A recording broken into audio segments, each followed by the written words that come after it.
بسم اللہ الرحمن الرحیم۔ اعوذ باللہ من الشیطان الرجیم، بسم اللہ الرحمن الرحیم۔ السلام علیکم۔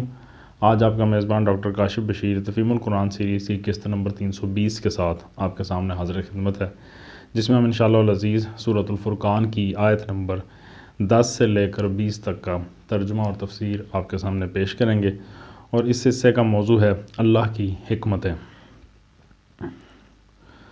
اللہ تعالیٰ کا لاکھ لاکھ شکر ہے، اس نے ہمیں مسلمانوں کا گھر پیدا فرمایا اور ہمیں اس قابل سمجھا، اس ایمان کے قابل سمجھا، اپنا مسلمان بندہ بنانے کے قابل سمجھا۔ اللہ تعالیٰ سے دعا ہے کہ اللہ ہمیں اس توفیق سے نوازے کہ ہم پوری طرح سے اسلام پہ چلنے والے بن جائیں۔ بسم اللہ الرحمن الرحیم۔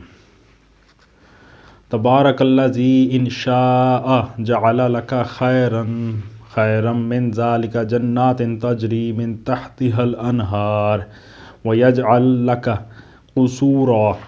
ترجمہ: بڑا بابرکت ہے وہ جو اگر چاہے تو ان کی تجویز کردہ چیزوں سے بھی زیادہ بڑھ چڑھ کر تم کو دے سکتا ہے، ایک نہیں بہت سے باغ جن کے نیچے نہریں بہتی ہوں اور بڑے بڑے محل۔ بڑا بابرکت ہے، تفسیر میں آتا ہے یہاں پہ پھر تبارکہ کا لفظ استعمال ہوا اور بعد کا مضمون بتا رہا ہے کہ اس جگہ اس کے معنی ہیں بڑے وسیع ذرائع کا مالک، غیر محدود قدرت رکھنے والا۔ اس سے بالا تر ہے کہ کسی کے حق میں کوئی بھلائی کرنا چاہے اور نہ کر سکے، یعنی اللہ تعالیٰ کے اختیار کو کمپلیٹلی اس میں الٹیمیٹ صورتحال تک پہنچا دیا گیا۔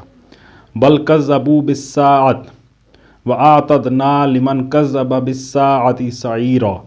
ترجمہ: اصل بات یہ ہے کہ یہ لوگ اس گھڑی کو جھٹلا چکے ہیں، اور جو اس گھڑی کو جھٹلائے اس کے لیے ہم نے بھڑکتی ہوئی آگ مہیا کر رکھی ہے۔ اس گھڑی سے کیا مراد ہے؟ تفسیر میں آتا ہے اصل میں لفظ الساعۃ استعمال ہوا ہے، ساعت کے معنی گھڑی اور وقت کے ہیں، اور اس پر عہد کا ہے، یعنی وہ مخصوص گھڑی جو آنے والی ہے، جس کے متعلق ہم پہلے تم کو خبر دے چکے ہیں۔ قرآن مجید میں جگہ جگہ یہ لفظ ایک اصطلاح کے طور پر اس وقت خاص کے لیے بولا گیا ہے جب کہ قیامت قائم ہوگی، تمام اولین و آخرین اثر نو زندہ کر کے اٹھائے جائیں گے، سب کو اکٹھا کر کے اللہ تعالیٰ حساب لے گا اور ہر ایک کو اس کے عقیدہ و عمل کے لحاظ سے جزا یا سزا دے گا۔ آیت میں آئے یہ لوگ اس گھڑی کو جھٹلا چکے ہیں۔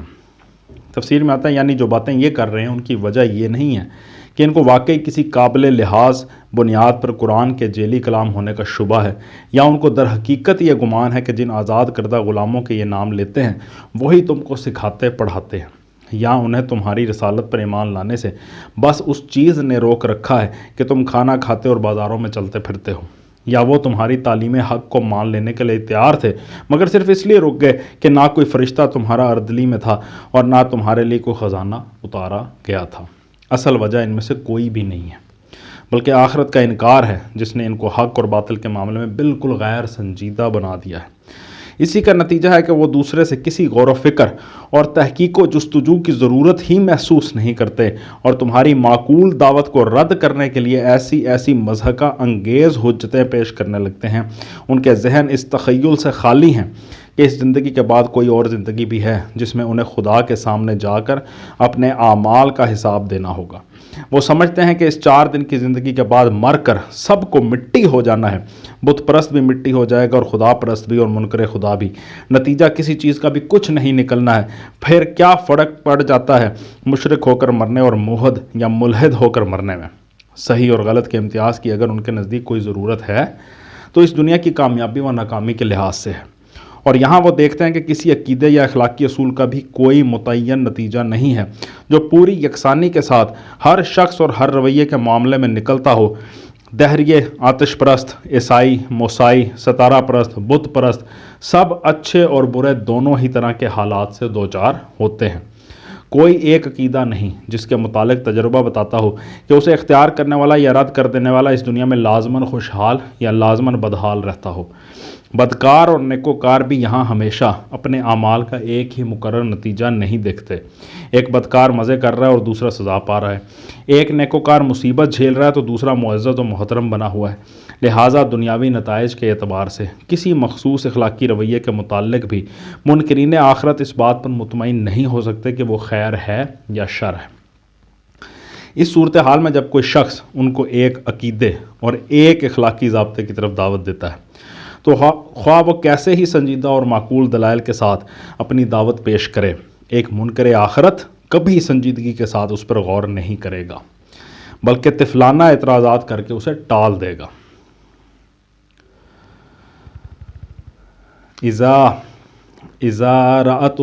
اذا رأتهم من مکان بعید سمعوا لها تغیظا وزفیرا۔ ترجمہ، وہ جب دور سے ان کو دیکھے گی، کون؟ بھڑکتی ہوئی آگ، جہنم، وہ جب دور سے ان کو دیکھے گی تو یہ اس کے غضب اور جوش کی آوازیں سن لیں گے۔ دور سے ان کو دیکھے گی، تفسیر میں آتا ہے آگ کا کسی کو دیکھنا ممکن ہے کہ استعارے کے طور پر ہو، جیسے ہم کہتے ہیں وہ جامع مسجد کے مینار تم کو دیکھ رہے ہیں، اور ممکن ہے حقیقی معنوں میں ہو، یعنی جہنم کی آگ دنیا کی آگ کی طرح بے شعور نہ ہو بلکہ دیکھ بھال کر جلانے والی ہو، بالکل عین ممکن ہے۔ وَإِذَا أُلْقُوا مِنْهَا مَكَانًا ضَيِّقًا مُقَرَّنِينَ دَعَوْا هُنَالِكَ ثُبُورًا۔ ترجمہ، اور جب یہ دست و پا بستہ اس میں ایک تنگ جگہ ٹھونسے جائیں گے تو اپنی موت کو پکارنے لگیں گے۔ لا تدعوا اليوم ثبورا واحدا وادعوا ثبورا کثیرا۔ ترجمہ، اس وقت ان سے کہا جائے گا کہ آج ایک موت کو نہیں بہت سی موتوں کو پکارو۔ قل اذالک خیر ام جنۃ الخلد التی وعد المتقون کانت لہم جزاء ومصیرا۔ ترجمہ، ان سے پوچھو یہ انجام اچھا ہے یا وہ ابدی جنت جس کا وعدہ خدا ترس پرہیزگاروں سے کیا گیا ہے، جو ان کے عمل کی جزا اور ان کے سفر کی آخری منزل ہوگی۔ لہم فیہا ما یشاؤون خالدین کان علی ربک وعدا مسئولا۔ ترجمہ، جس میں ان کی ہر خواہش پوری ہوگی، جس میں وہ ہمیشہ ہمیشہ رہیں گے، جس کا عطا کرنا تمہارے رب کے ذمے ایک واجب الادا وعدہ ہے۔ تفسیر میں آتا ہے اصل میں لفظ آئے ہیں وعدہ مسئولہ، یعنی ایسا وعدہ جس کے پورے کرنے کا مطالبہ کیا جا سکتا ہے۔ یہاں ایک شخص یہ سوال اٹھا سکتا ہے کہ جنت کا یہ وعدہ اور دوزخ کا یہ ڈراوا کسی ایسے شخص پر کیا اثر انداز ہو سکتا ہے جو قیامت اور حشر و نشر اور جنت و دوزخ کا پہلے ہی منکر ہو۔ اس لحاظ سے تو یہ بظاہر ایک بے محل کلام محسوس ہوتا ہے، لیکن تھوڑا سا غور کیا جائے تو بات بآسانی سمجھ آ سکتی ہے۔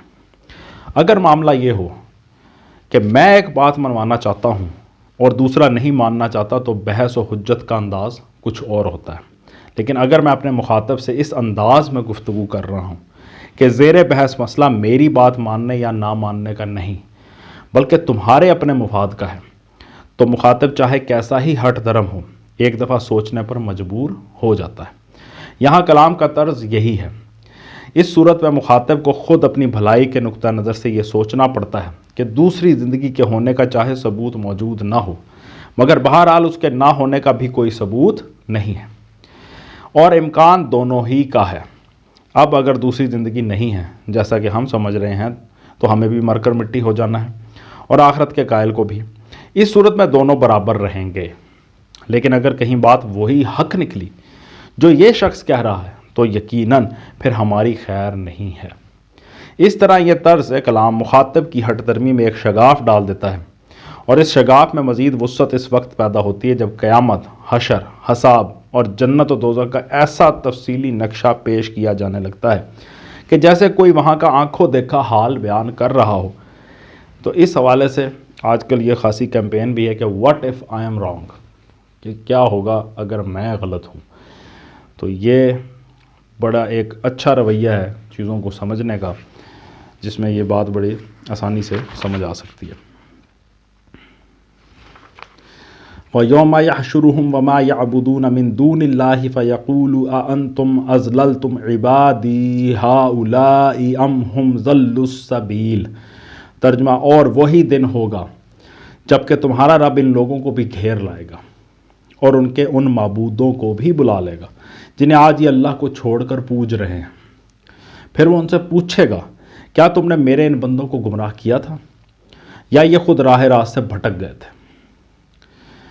تفسیر میں آتا ہے کہ آگے کا مضمون خود ظاہر کر رہا ہے کہ یہاں معبودوں سے مراد بت نہیں ہیں، بلکہ فرشتے، انبیاء، اولیاء، شہداء اور صالحین ہیں جنہیں مختلف قوموں کے مشرکین معبود بنا بیٹھے ہیں۔ بظاہر ایک شخص وما یعبدون کے الفاظ پڑھ کر یہ گمان کرتا ہے کہ اس سے مراد بت ہیں، کیونکہ عربی زبان میں عموماً ما غیر ذوی العقول اور من ذوی العقول کے لیے بولا جاتا ہے، جیسے ہم اردو زبان میں کیا ہے غیر ذوی العقول ہے اور کون ہے ذوی العقول ہے کے لیے بولتے ہیں، مگر اردو کی طرح عربی میں بھی یہ الفاظ بالکل ان معنوں کے لیے مخصوص نہیں ہیں۔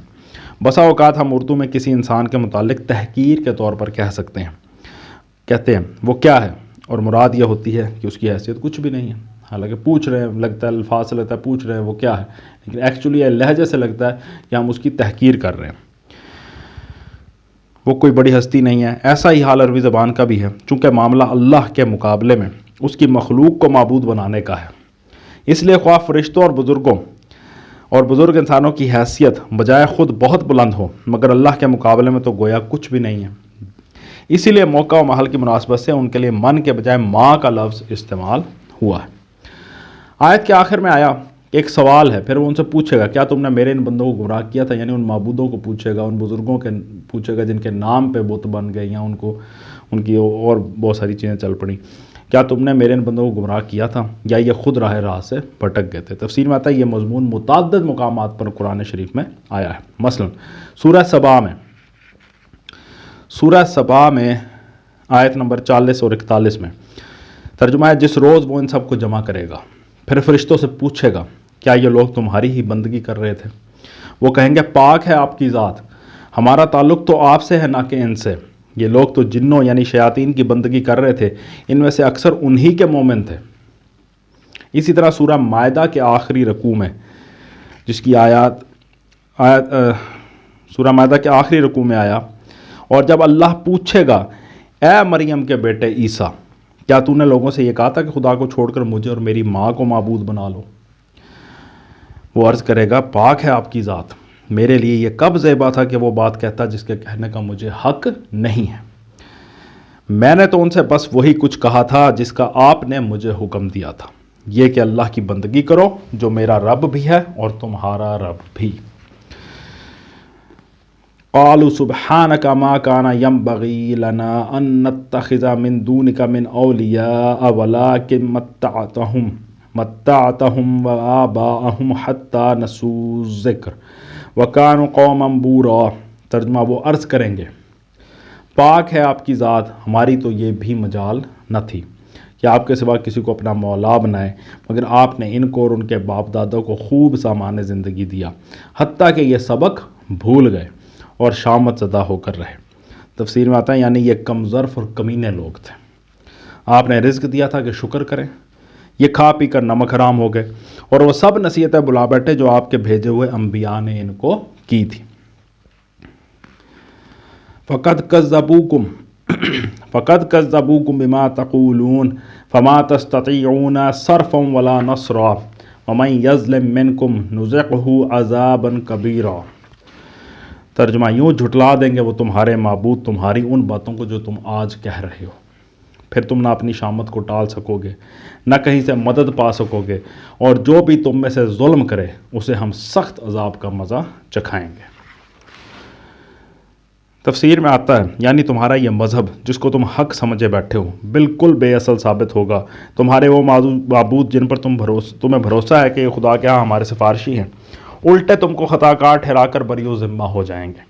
تم نے جو کچھ بھی اپنے معبودوں کو قرار دے رکھا ہے بطور خود ہی قرار دے رکھا ہے، ان میں سے کسی نے بھی تم سے یہ نہ کہا تھا، کسی نے یہ مطالبہ نہیں کیا تھا کہ ہمیں یہ کچھ مانو اور اس طرح ہماری عذر و نیاز کرو اور ہم خدا کے ہاں تمہاری سفارش کا ذمہ لیتے ہیں۔ ایسا کوئی قول کسی فرشتے یا کسی بزرگ کی طرف سے نہ یہاں تمہارے پاس موجود ہے نہ قیامت میں تم اسے ثابت کر سکو گے، بلکہ وہ سب کے سب خود تمہاری آنکھوں کے سامنے ان باتوں کی تردید کریں گے اور تم اپنے کانوں سے ان کی تردید سن لو گے۔ آیت میں آگے آیا کہ جو بھی تم میں سے ظلم کرے اسے ہم سخت عذاب کا مزہ چکھائیں گے۔ تفسیر میں آتا ہے یہاں ظلم سے مراد حقیقت اور صداقت پر ظلم ہے، کہ سچ سے منہ موڑ لینا، کفر و شرک کرنا۔ سیاق و سباق خود ہی ظاہر کر رہا ہے کہ نبی کو نہ ماننے والے اور خدا کے بجائے دوسروں کو معبود بنا بیٹھنے والے اور آخرت کا انکار کرنے والے ظلم کے مرتکب قرار دیے جا رہے ہیں۔ وما ارسلنا قبلک من المرسلین الا انہم لیاکلون الطعام ویمشون فی الاسواق وجعلنا بعضکم لبعض فتنہ اتصبرون وکان ربک بصیرا۔ ترجمہ: اے محمد صلی اللہ علیہ وآلہ وسلم، تم سے پہلے جو رسول بھی ہم نے بھیجے تھے وہ سب بھی کھانا کھانے والے اور بازاروں میں چلنے پھرنے والے لوگ ہی تھے۔ دراصل ہم نے تم لوگوں کو ایک دوسرے کے لیے آزمائش کا ذریعہ بنا دیا ہے۔ کیا تم صبر کرتے ہو؟ تمہارا رب سب کچھ دیکھتا ہے۔ آیت میں آیا کہ وہ سب بھی کھانا کھانے والے اور بازاروں میں چلنے پھرنے والے لوگ تھے۔ تفسیر میں آتا ہے یہ جواب ہے کفار مکہ کی اس بات کا جو وہ کہتے تھے کہ یہ کیسا رسول ہے جو کھانا کھاتا ہے، بازاروں میں چلتا پھرتا ہے۔ اس موقع پر یہ بات ذہن میں رکھ کے کفار مکہ حضرت نوح علیہ السلام، حضرت ابراہیم علیہ السلام، حضرت اسماعیل علیہ السلام، حضرت موسیٰ علیہ السلام اور بہت سے دوسرے انبیاء سے نہ صرف واقف تھے بلکہ ان کی رسالت بھی تسلیم کرتے تھے۔ اس لیے فرمایا گیا کہ آخر محمد صلی اللہ علیہ وآلہ وسلم کے بارے میں یہ نرالا اعتراض کیوں اٹھا رہے ہیں؟ پہلا کون سا نبی ایسا ہے جو کھانا نہ کھاتا ہو، بازاروں میں نہ چلتا پھرتا ہو؟ اور تو اور خود عیسیٰ بن مریم علیہ السلام، جن کو عیسائیوں نے خدا کا بیٹا بنا رکھا ہے اور جن کا مجسمہ کفار مکہ نے بھی کعبہ میں رکھ چھوڑا تھا، انجیلوں کے اپنے بیان کے مطابق کھانا بھی کھاتے تھے اور بازاروں میں چلتے پھرتے بھی تھے۔ پھر آیا دراصل ہم نے تم لوگوں کو ایک دوسرے کے لیے آزمائش کا ذریعہ بنا دیا ہے۔ تفسیر میں آتا ہے یعنی رسول صلی اللہ علیہ وآلہ وسلم اور اہل ایمان کے لیے منکرین آزمائش ہے، اور منکرین کے لیے رسول اور اہل ایمان دونوں ایک دوسرے کے لیے آزمائش ہے۔ منکرین نے ظلم و ستم اور جاہلانہ عداوت کی جو بھٹی گرم کر رکھی ہے وہی تو وہ ذریعہ ہے جس سے یہ ثابت ہوگا کہ رسول اور اس کے صادق الایمان پیرو کھرا سونا ہے۔ کھوٹ جس میں بھی ہوگی وہ اس بھٹی سے بخیریت نہ گزر سکے گا، اور اس طرح خالص اہل ایمان کا ایک چیدہ گروہ چھٹ کر نکل آئے گا جس کے مقابلے میں پھر دنیا کی کوئی طاقت نہ ٹھہر سکے گی۔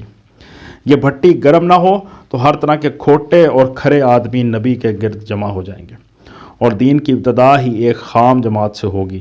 دوسری طرف منکرین کے لیے بھی رسول اور اصحاب رسول ایک سخت آزمائش ہے۔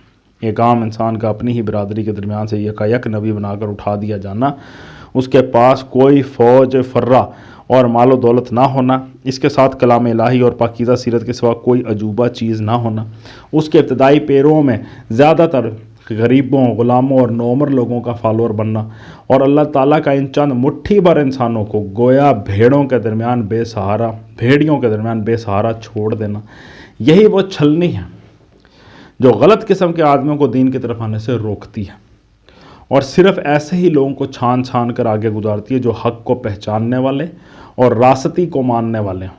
یہ چھلنی اگر نہ لگائی جاتی اور رسول بڑی شان و شوکت کے ساتھ آ کر تخت فرما روائی پر جلوہ گر ہوتا، خزانوں کے منہ اس کے ماننے والوں کے لیے کھول دیے جاتے اور سب سے پہلے بڑے بڑے رئیس آگے بڑھ کر اس کے ہاتھ پر بیعت کرتے، تو آخر کون سا دنیا پرست اور بندہ غرض انسان اتنا احمق ہو سکتا تھا کہ اس پر ایمان لانے والوں میں شامل نہ ہو جاتا؟ اس صورت میں تو راستی پسند لوگ سب سے پیچھے رہ جاتے اور دنیا کے طالب بازی لے جاتے۔ پھر آیا سوال کیا اللہ نے، کیا تم صبر کرتے ہو؟ تفسیر میں آتا ہے یعنی اس مسئلے کو سمجھ لینے کے بعد کیا اب تم کو صبر آ گیا کہ آزمائش کی یہ حالت اس مقصد خیر کے لیے نہایت اہم ہے، نہایت ضروری ہے جس کے لیے تم کام کر رہے ہو؟ کیا اب تم وہ چوٹے کھانے پر راضی ہو جو اس آزمائش کے دور میں لگنی ناگزیر ہے؟ آخر میں آیا اللہ تعالیٰ فرماتے ہیں تمہارا رب سب کچھ دیکھتا ہے۔ تفسیر میں آتا ہے اس کے دو معنی ہیں اور غالباً دونوں ہی مراد ہے۔ ایک یہ کہ تمہارا رب جو کچھ کر رہا ہے کچھ دیکھ کر ہی کر رہا ہے، اس کی نگری اندھیر نگری نہیں ہے۔ دوسرے یہ کہ جس خلوص اور راست بازی کے ساتھ اس کٹھن خدمت کو تم انجام دے رہے وہ بھی تمہارے رب کی نگاہ میں ہے، اور تمہاری مساعی خیر کا مقابلہ جن زیادتیوں اور بے ایمانیوں سے کیا جا رہا ہے وہ بھی اس سے کچھ چھپا ہوا نہیں ہے۔ لہٰذا پورا اطمینان رکھو کہ نہ تم اپنی خدمات کی قدر سے محروم رہو گے اور نہ وہ اپنی زیادتیوں کے وبال سے بچے گے۔ صدق اللہ العلی العظیم۔ الحمدللہ آج ہم نے سورۃ الفرقان کی آیت نمبر 20 تک کا ترجمہ اور تفسیر آپ کے سامنے پیش کیا، اور الحمدللہ یہاں پہ آج ہمارا 18واں پارہ مکمل ہو گیا ہے۔